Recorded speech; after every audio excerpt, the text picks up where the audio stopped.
साधक तू केवल अकेला है, पूरा विश्व तेरे खिलाफ है।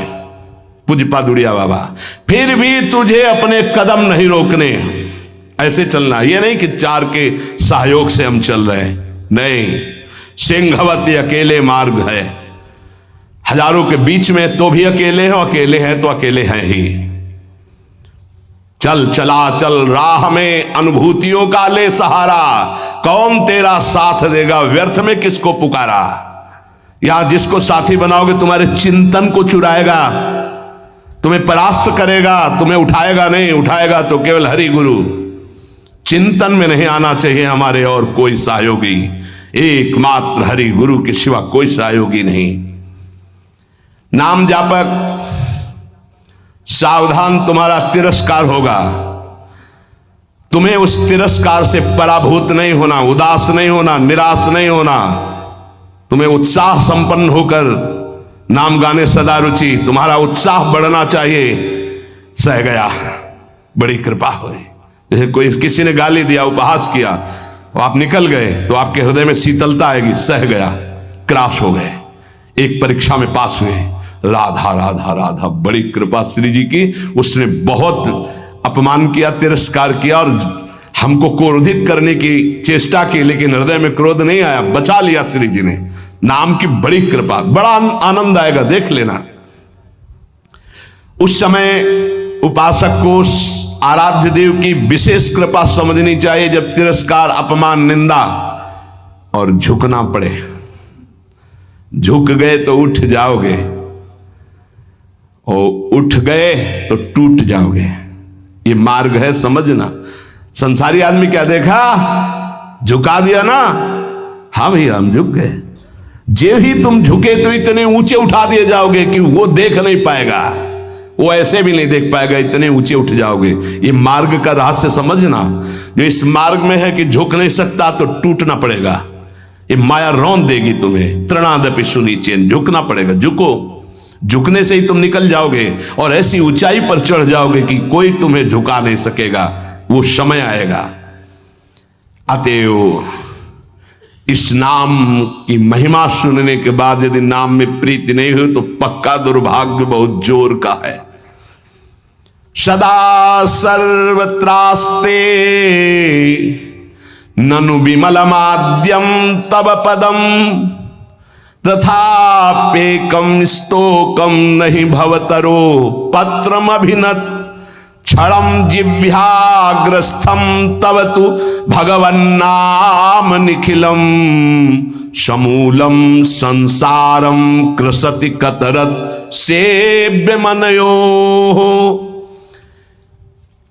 यद्यपि नाम बहुत पवित्र महामहिम है, निष्कल है, निष्कारण है, ब्रह्म स्वरूप है, तथापि महामहिम करुणामय है। इसलिए घोर पापी की भी जिह्वा नाम को ले सकती है।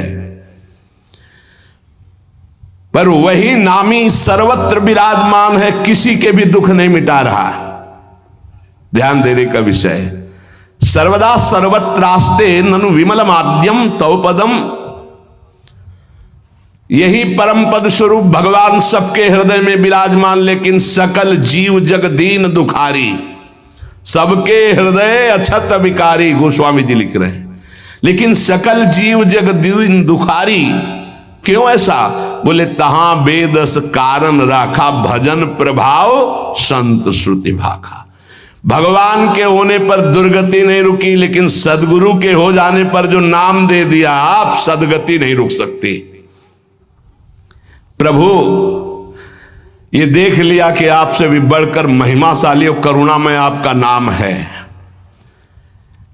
पर यह है तो आपके हेतु की ही कृपा कि हमारी जिह्वा पर आपका नाम आया, आप हमें गुरुदेव रूप से मिले। अब ये नाम संपूर्ण संसार को जो अविद्या सजाती है, इस अविद्या को जड़ मूल से नष्ट कर देगा। अतः प्रभु हमने निर्णय किया है, महर्षियों ने निर्णय किया है कि आपसे बढ़कर के आपकी महिमा, आपका गुण, आपका प्रेम समुद्र जो स्वरूप है उससे भी बढ़ करके नाम है, क्योंकि आपके होते हुए दुर्गति नहीं रुकी, लेकिन जब नाम हमारी जिह्वा पे आ गया तो सब बात बन गई। आपन्नः संस्कृतिम घोराम यन्नाम विविशो गृणन् ततः सद्यो विमुच्येत यदि बिभेति स्वयं भयम। हर जीव जन्म मृत्यु के चक्र में बड़ा घोर दुख प्राप्त कर रहा है। इस स्थिति में एक ही परम साधन साध्य महर्षियों ने निश्चय किया है, प्रभु का मंगलमय नाम। जो नाम उच्चारण करना प्रारंभ कर दिया वो स्वयं मुक्त हो जाता है, और भगवान के नाम जापक भक्त से भयभीत होकर भय भाग जाता है, इसलिए वो निर्भय हो जाता है। मान लीजिए तो जान जाओगे। एतन् निर्विद्यमाना मिच्छताम कुतो भयम योगिनाम नृप निर्णीतम हरिर्नामानुकीर्तनम। जो लोग इस लोक में या परलोक में परम मंगल और परम सुख और परम उन्नति चाहते हैं, जो संसार के दुख को मिटाकर महासुख में निमग्न होना चाहते हैं, जो निर्भय मोक्ष पद चाहते हैं या योग संपन्न सिद्धियां चाहते हैं या शास्त्रों का परम ज्ञान चाहते हैं, जो भी चाहते हैं वो नाम जपना प्रारंभ कर दे, सब कुछ प्राप्त हो जाएगा। जिसने नाम स्वीकार कर लिया सब कुछ जागृत हो जाएगा। नैवं विधा पुरुषकार उरुक्रमस्य पुंसाम तदंगी रजसा जित सद्गुणानाम चित्रम विदूर विगतः सकृदा ददीत यन्नामधेय मधुना सजहाति बंधम। आहा, जिन्होंने नाम जब प्रारंभ किया, भगवान के चरणों का नाम का प्रताप उदय हुआ, वो शरीर के सारे विकारों पर विजय प्राप्त कर लेते हैं। बातों से नहीं, नाम जप से, बातों से नहीं। भूख प्यास शोक मोह जरा मृत्यु ये क्षय सबको अधीन किए। काम क्रोध लोभ मोह मद मत्सर ये क्षय सबका क्षय किए हुए हैं, नाश कर रहे हैं। मन पांच ज्ञानेंद्रियां ये क्षय, काम क्रोध आदि क्षय, भूख प्यास शोक मोह जरा मृत्यु ये क्षय, इन सब पर विजय प्राप्त कर लेता है नाम जापक। पांच ज्ञानेंद्रियां कब्जे में, मन उसके कब्जे में, भूख प्यास शोक मोह जरा मृत्यु कोई भय नहीं उसको। काम क्रोध लोभ मोह मद मत्सर इन पर विजय किससे? नाम से, नाम से, भजन से। बारी मथे घृत होए बरु सिकताते बरु तेल बिनु हरि भजन भवतरी या सिद्धांत पेल। अन्य कोई पुरुषार्थ नहीं, सबसे बड़ा पुरुषार्थ तुम्हारे नाम जिह्वा पर चलने लगे। चाहे संसार से बहिष्कृत एकदम नीच घोर पापी हो, यदि वो प्रभु का नाम जपना प्रारंभ कर दे तो जगत पूज्य हो जाएगा। अहो वत्स पचतो गरियान्य जिह्वाग्रे वर्तते नाम तुभ्यम ते पुस्तपस्ते जुहु सस्नुरार्या ब्रह्मा नोचुर नाम गृणंति एते। वो चांडाल भी सर्वश्रेष्ठ जगत पूज्य हो जाता है जिसकी जिह्वा के अग्रभाग पर भगवान का नाम विराजमान है। उसने तपस्या कर ली, यज्ञ कर लिया, तीर्थ स्नान कर लिया, सदाचार का पालन कर लिया, सब वेदों के अध्ययन का फल प्राप्त कर लिया, जिसने नाम जपना प्रारंभ कर दिया। इसलिए बड़े बड़े ब्रह्मवादी ऋषियों का, शास्त्रों का, भक्तों का, सबका एक साथ मत है कि निरंतर नाम जप ही सर्वश्रेष्ठ साधन और साध्य है। ये बहुत बड़े महापुरुष हुए हैं, स्वामी श्री कृष्णानंद अवधूत जी, इनकी महिमा पीछे गंगा किनारे सुनने को मिली। बहुत उच्च कोटि के महापुरुष ये कह रहे हैं कि नाम जप करने वाले और कीर्तन करने वाले की सावधानियों का मैं वर्णन करता हूं। यदि सावधान रहे तो ऐसे नाम प्रकाशित होगा जिसकी महिमा आप सुन रहे हैं। जो नाम जप करने वाले हैं, कीर्तन करने वाले हैं, सबसे पहले उनको चाहिए कि अपने कुल, विद्या रूप, जाति और धन आदि के मद का सर्वथा तिलांजलि दे दें। कहीं किसी साधक की जाति पक्ष, रूप पक्ष, कुल, ऐसा वैसा ये सब विचार न कर बैठे, नहीं तो नाम जप या कीर्तन आदि जो भगवत मार्ग स्वीकार किया उससे भ्रष्ट हो जाओगे। पूरा का पूरा तुम्हारा भजन छीन हो जाएगा, आगे का मार्ग बंद हो जाएगा। किसी संत, किसी वैष्णव, किसी नाम जापक के प्रति ऐसी भावना न करे। ये शरीर की पोशाक है, सबके अंदर वही तेज स्वरूप परमात्मा विराजमान है। ध्यान रखना, पोशाक धन के अनुसार मिलती है। बढ़िया पैसा है तो बढ़िया कपड़ा पहन लिए, ऐसे ही तपस्या और पुण्य के अनुसार पोशाक मिली। तो पोशाक तो नष्ट होने वाली, लेकिन पहनने वाला तो निर्विकार चिदानंद है। उपासक पहनने वाले को देखता है, पोशाक संसारी आदमी देखता है। पोशाक देखकर आदर संसारी आदमी करता है, पहनने वाले को देख करके आदर विवेकवान देता है। तो पहनने वाला कौन है? भगवान का चिदानंदमय अंश, वो समान है सबके हृदय में। इसलिए आदेश करें, पहला, किसी कुल, विद्या रूप, जाति, धन आदि का गर्व करके भजन मार्ग में मत चलना। विद्या रूप, महत्व, कुल, धन, जौबन, अभिमान, सठ कंटक देखे जहां, रहे न भक्ति निदान, रहे न भक्ति निदान। स्वांग सब नगर नारी के, बिसैन हाथ बिकाए नहीं रिझवन भतार के। भरतार श्री हरि को रिझाने की सामर्थ्य खो चुका उपासक यदि गर्व कर लिया विद्या का, रूप का, महत्व का, कुल का, धन का, यौवन का, सबसे पहले इन 6 मदों का त्याग करे। ये सठ कंटक हैं, भक्ति महारानी हृदय में नहीं जागृत होंगी। तिलांजलि दे दे, भूल कर याद न करे। जब भजन गुरु कृपा से होने लगे तो अपने को बड़ा भजनानंदी समझकर, किसी को तुच्छ समझकर उसका तिरस्कार, हंसी मजाक न कर दे।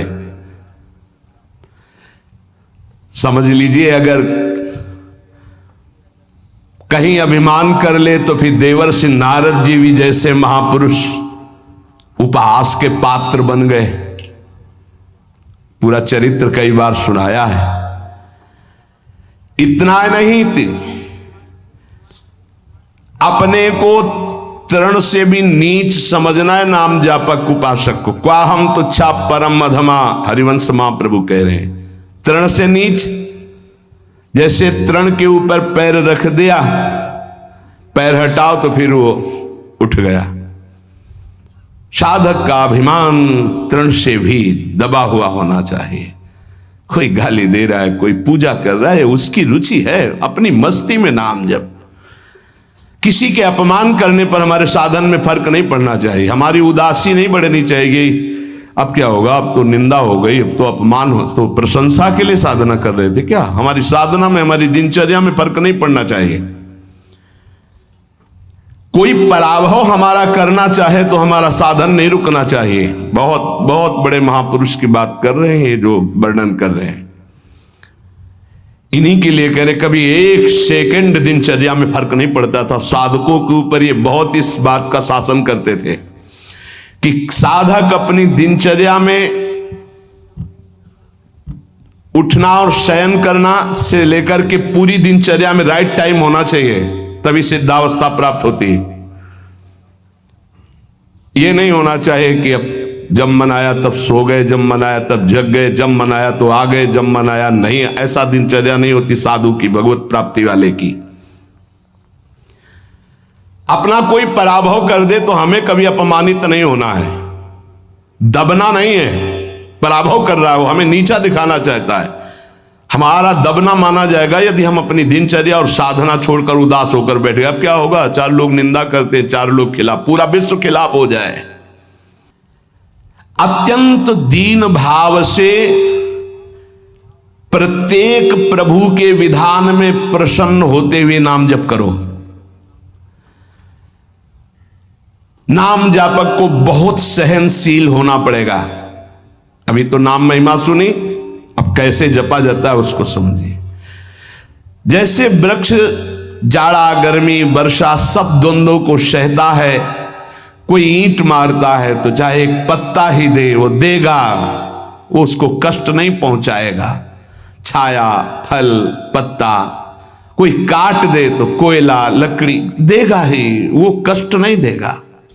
इसी प्रकार नाम जापक कोई विरोध करे, कोई तिरस्कार करे, कोई उपहास करे, कोई उपेक्षा करे, कोई अपमान करे, सहन करे, इतना ही नहीं और मृदु भाषण और नमस्कार पूर्वक उसकी वंदना करे।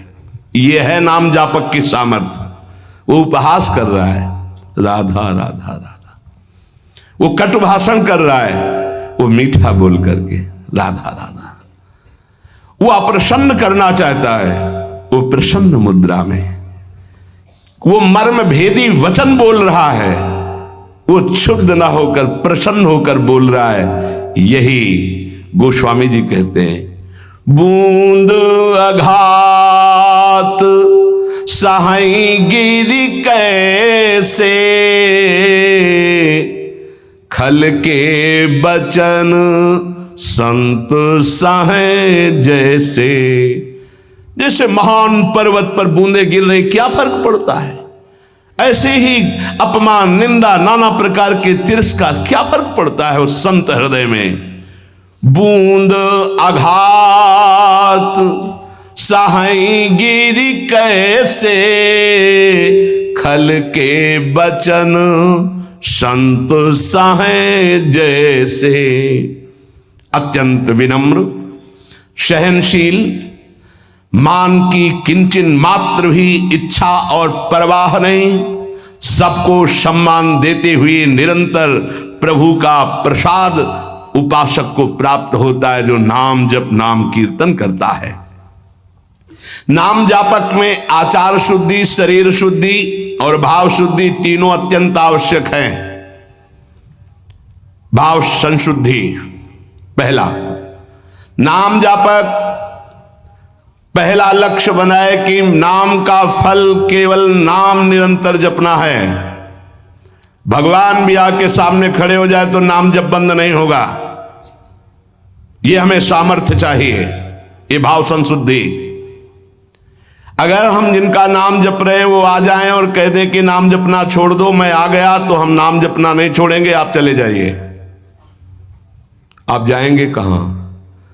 पतंगो यथा त्वा मनुभ्रम में माणा, डोरी हाथ में है, पतंग प्रियालाल है, नाम है डोरी, राधा राधा राधा, जाओगे कहां? हमारे समीप रहोगे।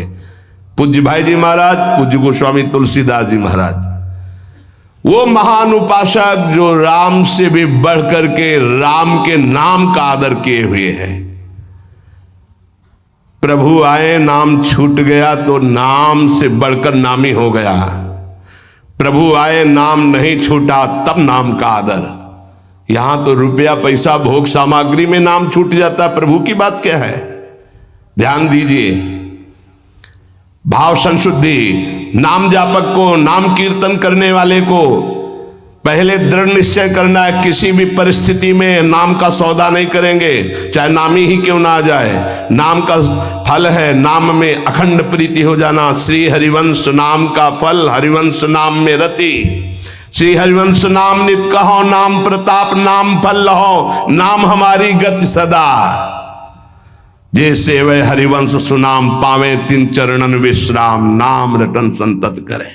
नाम नाम नाम हमारी गति, नाम हमारा साधन, नाम हमारा साध्य। भाव संशुद्धि।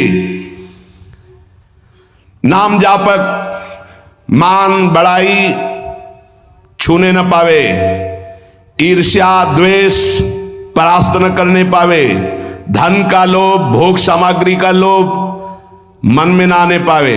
बहुत ध्यान से सुनो, बहुत बड़े महापुरुष, चूंकि इनकी महिमा पहले से सुने, बहुत प्रभावित हृदय है। ये बहुत एकांत प्रिय महापुरुष थे। इन सबसे ज्यादा इनकी प्रसिद्धि थी दिनचर्या। ये अपनी दिनचर्या को श्री भगवान मानने वाले और महान पुरुष, महान बैरागी, प्रतिग्रह शून्य और वस्तु स्थिति के बोध प्राप्त किए हुए अवधूत महापुरुष श्री कृष्णानंद स्वामी जी महाराज। मान बड़ाई नाम जापक को छूने न पावे, ईर्ष्या द्वेष छूने न पावे, लोभ भोगों का संग्रह प्रतिग्रह छूने न पावे, ये मलिन भाव सदैव दूर रहे। ये नाम जापक कीर्तन करने वाले उपासक दंभ ना आने पावे, दिखावा ना आने पावे, बनावटीपन ना आने पावे। ध्यान दीजिए, स्वामी जी कह रहे हैं आजकल नाम जापक कीर्तनकार कीर्तन और नाम जप की ओट में बड़ा अनर्थ कर रहे हैं। बड़े महापुरुष हैं, ये अपनी वासनाओं की पूर्ति का खेल खेलने लगते हैं, ये नाम का कीर्तन का दुरुपयोग करने लगते हैं। जिनको ज्ञान नहीं, ऐसे लोगों को फंसाकर अपनी वासना की पूर्ति करते हैं। ये आजीविका चलाने लगते हैं, अपने को भक्त कहलाकर पुजवाने लगते हैं, कीर्तन मंडली बना करके वासना की पूर्ति करने लगते हैं। ये महापुरुष हैं, इनकी बातें सुननी चाहिए। हृदय से दंभ पाखंड रोग नष्ट हो जाएगा। कीर्तनकार नाम जापक इस विरुद्ध आचरण को कभी छूने न दे अपने जीवन में, चरित्र में। मलिन भाव को दूर से ही रखे तो भाव संशुद्धि होती है। जिसका भाव शुद्ध हो जाता है, नाम जप और नाम कीर्तन में उसके सामने प्रभु दिखाई देते हैं। पक्का पक्का, इसमें कोई संशय नहीं। नाम जप का अगला फल है नामी की हर समय सानिध्य का अनुभव होना, उनके रूप का साक्षात्कार होना। केवल प्रभु को रिझाने के लिए हम कीर्तन करते हैं, नाम जप करते हैं। कोई और सुन ले उसके भाग्य, हम किसी और को सुनाने के लिए नहीं। पवित्र नामों का कीर्तन, पवित्र नाम का जप अंतर और बाहर की पवित्रता, आनंद के लिए, भाव संशुद्धि, अब आचार संशुद्धि। नाम जापक जिनके आचरण गंदे हैं और कहते हैं मैं नाम जप करता हूं, नाम कीर्तन करता हूं, ऐसे लोगों से बहुत दूरी बना के रखनी चाहिए।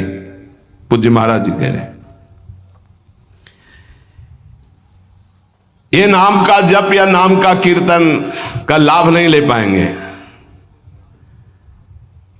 जो लोग अपनी शास्त्रीय मर्यादा का त्याग करके पाश्चात्य सभ्यता का अनुकरण करते हैं और अपने को नाम कीर्तन या नाम जापक कहते हैं, भक्षाभक्ष का विचार नहीं, जितेंद्रियता नहीं, पवित्रता नहीं, इनको कभी नाम सफल नहीं हो पाएगा। यद्यपि ये भी नाम प्रीति से जपे तो उठ जाएंगे, पर ये नाम में दंभ करते हैं, पाखंड करते हैं, वासनाओं की पूर्ति का खेल खेलते हैं। अब जो कह रहे हैं बहुत समझने की बात है। हमारे शब्दों पर ध्यान दिया जाए। जो होटलों में जिनके विचार, जिनके आचरण अपवित्र हैं, ऐसे लोगों के द्वारा बने हुए भोजन को पाते हैं। जो अपवित्र बिस्कुट, डबल रोटी, बन, देखना महापुरुष जनों के वचन हैं। जो अपवित्र विचार, अपवित्र चरित्र, अपवित्रता का अपने जीवन में संचरण किए होटलों में बना रहे, उनके हाथ का बना हुआ जो भोजन पाते हैं। जो अपवित्र बिस्कुट, डबल रोटी, बन, वो जो मोटा मोटा आता है, और नहीं आता है, वो इतना बड़ा मोटा आता है, उसमें लाल लाल ऐसे लगे होते हैं। बढ़िया तो सुधार रसम रसयितुम जिह्वास्तु में विवला नहीं हो पाएगा, यहां मना कर रहे।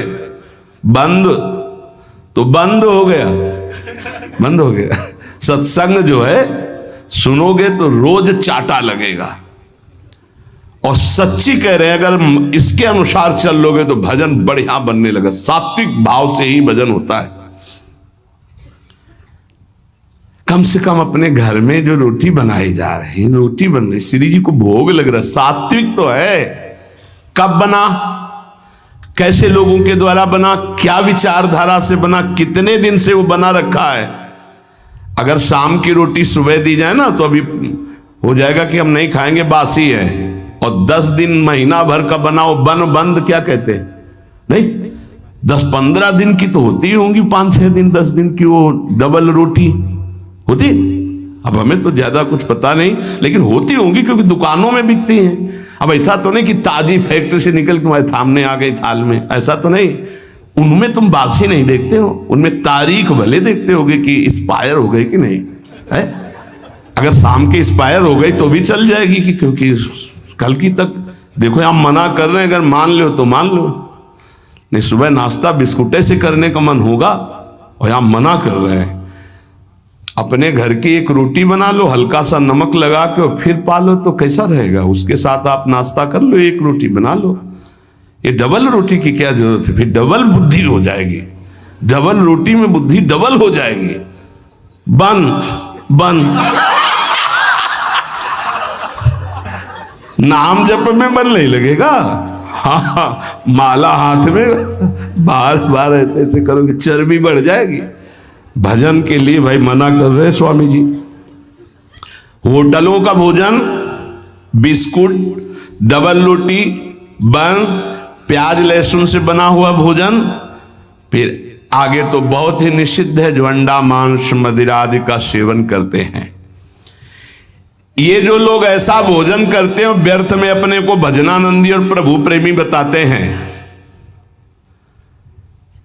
प्रभु प्रेमी कहकर अपने स्वधर्म का अपमान मत करो, अपने धर्म का तिरस्कार मत करो। ऐसा भोजन पाने वाला कभी भजनानंदी नहीं हो सकता। ये महापुरुषों के वचन है। कैसे चित्त शुद्ध हो सकता है? नियमाकुल जिसने स्नान नहीं किया है, जिसके वस्त्र पवित्र नहीं, उसके हाथ का बनाया हुआ भोजन पा रहे हो होटल में, तुम्हारा चित्त शुद्ध हो जाएगा। सात्विक आहार का सेवन करने वाला ही, सात्विक वृत्ति वाला ही आगे भजन में बढ़ता है। जो राजसिक तामसिक भाव वाले पुरुषों के द्वारा बना बनाया भोजन स्पर्श कर लिया जाए तो उसमें रजोगुण तमोगुण आ जाता है। फिर जिनको पवित्रता का ज्ञान नहीं, होटल में खड़े हैं, वो नहाए हैं कि नहीं नहाए, वस्त्र कैसे हैं, उनका विचार कैसा है, वो शौचालय जाके कितनी पवित्रता करते हैं, और दाल रोटी बना करके वो दे रहे हो, आप उसी कुर्सी में वही मांसाहारी पा गया है, वही तुम पा रहे हो, वही मांस बना है, वही तुम्हारा भोजन बना है, दाल रोटी फ्राई। अब उसके बाद जो तुम्हारे दिमाग की फ्राई होगी उसको कौन बचाएगा? रजोगुण तमोगुण जो तुम्हारे अंदर छाएगा। इसीलिए भजन की सिद्धि कहां जागृत हो रही? दंभ जरूर जागृत हो जाएगा, नाटक जरूर कर लोगे, लेकिन वास्तविक स्थिति थोड़ी आएगी। भगवत भजन के लिए तामसिक मलिन अपवित्र पदार्थ का सेवन दूर से ही त्याग दे। कई बार हमने प्रार्थना की कि प्याज लहसुन में कोई दोष नहीं, जहां आलू प्रकट होती वहीं वो प्रकट होता है, उससे तमोगुण की वृत्ति बढ़ती, इसलिए हमारे संतों ने रोक दिया है। वो कोई हिंसा नहीं है, किसी जीव की तो हिंसा नहीं है। जैसे हमारे लिए आलू है, शकरकंद है, मूली है, इनके लिए खाने का आदेश है। कहीं कहीं गाजर निषेध, कहीं कहीं गाजर लेते भी हैं। अब ये जो प्याज लहसुन है केवल तमोगुण के कारण निषेध। तमोगुण आ जाने पर निद्रा आलस्य प्रमादोत्थम वो भजन में नहीं लग पाए, तो भजन विरोधी वृत्ति का हम त्याग करते, इसलिए हम उस तमोगुण भोजन का त्याग करते।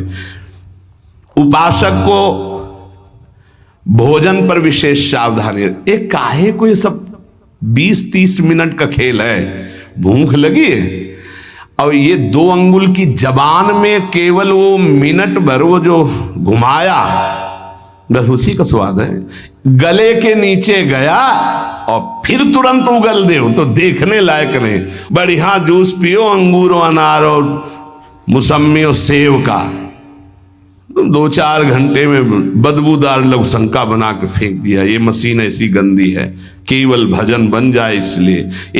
ये जो चाट चटोरापन है ना, कैसे भजन होगा भाई बताओ? स्वाद तो तुम ले रहे हो गोलगप्पा का, पानी पूरी कहते हैं क्या उसमें? वो जब हाथ से घोर रहा था तो सैनिटाइजर लगा थोड़ी धोया था कि उसको पवित्र किया। क्या क्या कैसे कैसे वो पदार्थ बने, कैसे वो सामग्री बनी। तुम नाम जापक हो, भगवत प्राप्ति करना चाहते हो, दुकानों की बनी बनाई चीजें तुम खाकर भजन करना चाहते हो। चाहे कोई कितना परिपक्व अवस्था को प्राप्त हो, अशुद्ध भोजन होने पर भजन खींचना पड़ता है, और शुद्ध भजन होने पर भजन ईश्वरित ऐसे होता है। इसलिए वो अनुभव करके, सिद्ध पुरुष ही अनुभव करके लिखते, साधकों के अनुभव थोड़ी होते हैं, सिद्धों के अनुभव है। तो हमें लगता है कि 2 मिनट की बातें, जबान के स्वाद की बात, भोजन को हमें सुधारना चाहिए, ये चीजें तो साधक को पानी ही नहीं चाहिए। देखो बहुत बढ़िया बात है, जाओ घर, एक परेठा बनाओ, नमक लगाओ, श्री जी को ऐसे अर्पित करो, आप पालो, बाल भोग आपका बढ़िया हो गया। बढ़िया रोटी बना लो, दाल बना लो, सब्जी बना लो, प्रभु को भोग लगाओ, तो उदर पोषण, सात्विक वृत्ति, भजनानंदी आपका स्वभाव बने। हम भजन करने वालों के लिए कह रहे कि प्रायः जितना सावधान रहोगे भोजन में उतना अच्छा रहेगा। भगवत भजन के लिए आपके शरीर और वस्त्र दोनों शुद्ध होने चाहिए।